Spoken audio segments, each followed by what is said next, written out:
அனைவருக்கும் வணக்கம். மேசராசிக்காரர்களுக்கு களம் இறங்கிய முக்கிய கிரகங்கள் அடுத்த 7 நாட்களுக்கு இது நடந்தே தீரும், மறுக்க முடியாது என்று சொல்லக்கூடிய வகையில் மேசராசிக்காரர்களுக்கு அக்டோபர் 7ஆம் தேதியிலிருந்து அக்டோபர் 14ஆம் தேதி வரை என்னென்ன மாறுதல்கள் நடைபெற இருக்கிறது என்பதை ஆராய்ந்து பார்க்கும் போது வித்யாகாரகரான புதன் 6ஆம் தேதியிலிருந்தே மிக வலுவாக மேசராசிக்காரர்களுக்கு 7ஆம் இடமாகிய சப்தமஸ்தானத்தில் எதிர்பார்ப்புகளை பூர்த்தி செய்யக்கூடிய வலுவான அமைப்பில் அமர்ந்து சஞ்சரிக்கிறார். அதோடு மட்டுமல்லாது சுக்கிரன் அஷ்டமத்தில் நுழைகிறார் 10ஆம் தேதிக்கு பிறகு. இந்த வாரத்தின் இறுதியில் 15ஆம் தேதி முதல் மிக வலுவாக குரு வக்ரம் பெறுகிறாருங்க வாக்கிய கணிதத்தின்படி. ஆனால் திருக்கணித பஞ்சாகமத்தின்படி அக்டோபர் 9ஆம் தேதியே வக்ரகதியில் திரும்புகிறார். முழு சுபகிரகமாக இருக்கக்கூடிய குரு.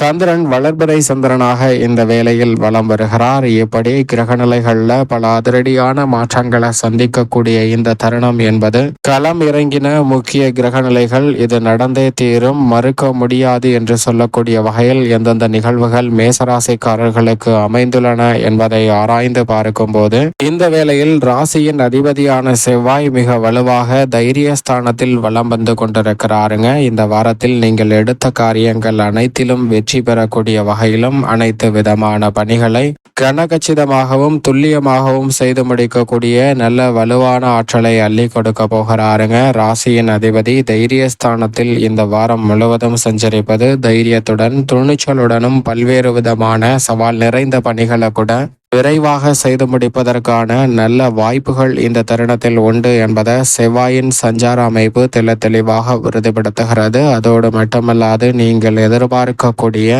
புதிதாக அசையும் அசையா சொத்துக்கள் வாங்கக்கூடிய முயற்சி போன்றவற்றில் நல்ல வெற்றி வாய்ப்பை நிறைவாக சந்திப்பதற்கான முதன்மையான யோகமும் இந்த வேளையில் கிடைக்கிறது என்பதை செவ்வாய் உறுதிப்படுத்துகிறார். இது மட்டுமல்லாது லாபஸ்தானத்தில் வக்ரம் பெற்று சனி சஞ்சரிக்கிறார்.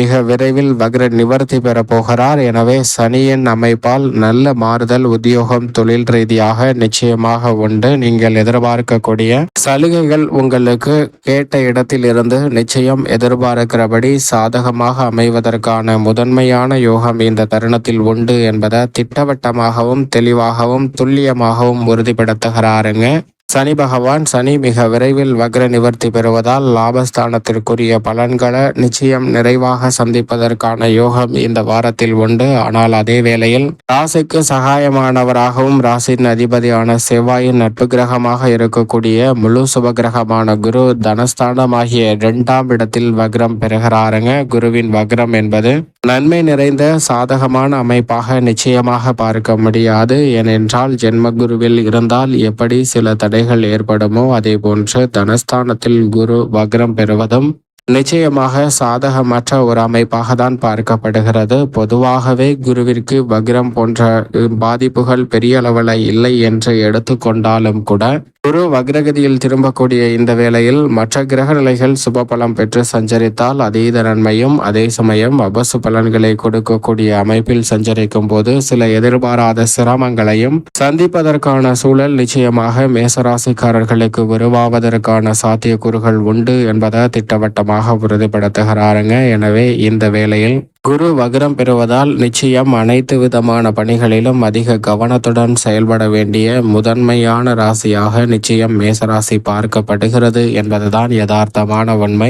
இதை தங்களுடைய வாழ்வில் மறுக்க முடியாத வகையில் அமைவதற்கான சாத்தியக்கூறுகள் உண்டு என்பதை திட்டவட்டமாகவும் தெளிவாகவும் துல்லியமாகவும் உறுதிப்படுத்துகிறாருங்க குரு பகவான். அது மட்டுமல்லாது விரயத்தில் ராகு இருப்பதால் எதிர்பாராத சில ஆரோக்கிய விரய தொல்லைகளை அதிகமாக சந்திப்பதற்கான சூழல் உண்டு. எனவே உடல்நல ஆரோக்கியம் சார்ந்த விஷயங்களிலும் குறிப்பாக உணவு பழக்கங்களில் உணவு கட்டுப்பாடுகளில் அதிக கவனம் இந்த வேளையில் மற்ற ராசிக்காரர்களை விட சற்று கூடுதலாக விரயத்தில் ராகு சஞ்சரிப்பதால் நிச்சயம் மேசராசிக்காரர்களுக்கு தேவைப்படுகிறது. அது மட்டுமல்லாது பூர்வ புண்ணியஸ்தானமாகிய 5ஆம் இடத்தை வலு சேர்க்கக்கூடிய வகையில் பல நல்ல மாறுதல்கள் சந்திப்பதற்கான சூழல் உண்டு. நிழல் கிரகமாக இருக்கக்கூடிய கேது 6இல் இருக்கிறார். எனவே அமோகமான வளர்ச்சி பெறக்கூடிய வகையில் சில நல்ல வாய்ப்புகளும் இந்த தருணத்தில் நிச்சயமாக உண்டு. கேதுவின் அமைப்பு மிக பெரிய அளவிலான அதிரடியான மாற்றங்களை இனிமையாக பெற்றுத்தரக்கூடிய வகையில் அமைவதற்கான சூழலை உருவாக்குகிறது. எனவே பல்வேறு வகையான சங்கடங்கள், தடைகள் நிச்சயமாக இந்த தருணத்தில் மாற்றத்தை சந்திப்பதற்கான வாய்ப்பு மேசராசிக்காரர்களுக்கு கிடைக்கிறது.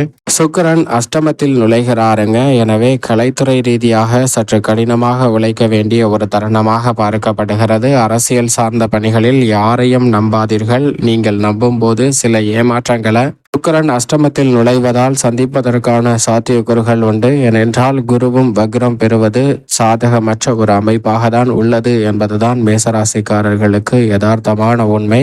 எனவே இந்த வேளையில் எந்த பணியை மேற்கொண்டாலும் அதை திட்டமிட்டு அது சரியாக செயல்படுகிறதா என்பதை உங்களுடைய மேற்பார்வையில் வைத்துக் கொள்வது மிக பெரிய அளவிலான சிரமங்களையும் சிக்கல்களையும் தவிர்ப்பதற்கான நல்ல வாய்ப்பை நிச்சயமாக உருவாக்கி கொடுக்கும் என்பதில் சந்தேகமே இல்லை. மேசராசிக்காரர்களை பொறுத்தவரைக்கும் சுக்கிரன் அஷ்டமத்திற்குள் செல்வதால் எதிர்பாராத சின்ன சின்ன தடைகள் அதிகமாக வரலாம். எனவே அதிக விழிப்புணர்வுடன் குறிப்பாக கலைத்துறை மற்றும் அரசியல் சார்ந்த பணிகளில் ஈடுபட வேண்டும். ஏனென்றால் தேவையில்லாத சில சங்கடங்களை அதிகமாக சந்திப்பதற்கான சூழல் உண்டு என்பதை அஷ்டமத்தில் நுழையும் சுக்கிரன் உறுதிப்படுத்துகிறார். வித்யாகாரகரான புதன் சப்தமஸ்தானத்தில் சஞ்சரிப்பதோடு மட்டுமல்லாது ஜென்ம ராசியை பார்க்கிறாருங்க. இந்த ஆரம்ப காலகட்டத்தில் புத ஆதித்ய யோகம் நிறைவாக கிடைக்கிறது. அது மட்டுமல்லாது புத சுக்கிர யோகமும் மிக நிறைவாக கிடைக்கக்கூடிய இந்த வேளையில் நீங்கள் எதிர்பார்க்கக்கூடிய காரியங்களை பெரிய அளவிலான சிக்கல்கள் இல்லாமல் சிறப்பாக செய்து முடிப்பதற்கான நல்ல பலன் நிறைந்து கிடைப்பதற்கான முதன்மையான வாய்ப்பு நிச்சயமாக மேசராசிக்காரர்களுக்கு உண்டு. ஆனால் இதை விட அதீத பலத்துடன் ராசியின் உச்ச அதிபதியாக இருக்கக்கூடிய சூரியன் 6ஆம் இடத்தில் சஞ்சரிப்பது அமோகமான மாற்றங்களுக்கு அடித்தளமிடக்கூடிய ஒரு சிறந்த அமைப்பாக நிச்சயமாக பார்க்கப்படுகிறது. எனவே பல்வேறு வகையில சந்திக்கக்கூடிய தடைகள், சிரமங்கள் நிச்சயமாக 6இல் வீற்றிருக்கக்கூடிய ராசியின் ராஜ யோகாதிபதியாக இருக்கக்கூடிய சூரியனின் அமைப்பால் நிச்சயமாக மேசராசிக்காரர்களுக்கு உண்டு. ஏனென்றால் சூரியனை பொறுத்த வரைக்கும் 3, 6, 11 ஆகிய இடங்களில் அசூர வளர்ச்சியை அள்ளி கொடுப்பாருங்க. கனவிலும் எதிர்பாராத நல்ல வாய்ப்புகளும் முன்னேற்றத்திற்கான பல தருணங்களும் இனிமையாக அமைவதற்கான சந்தர்ப்பம் உண்டு.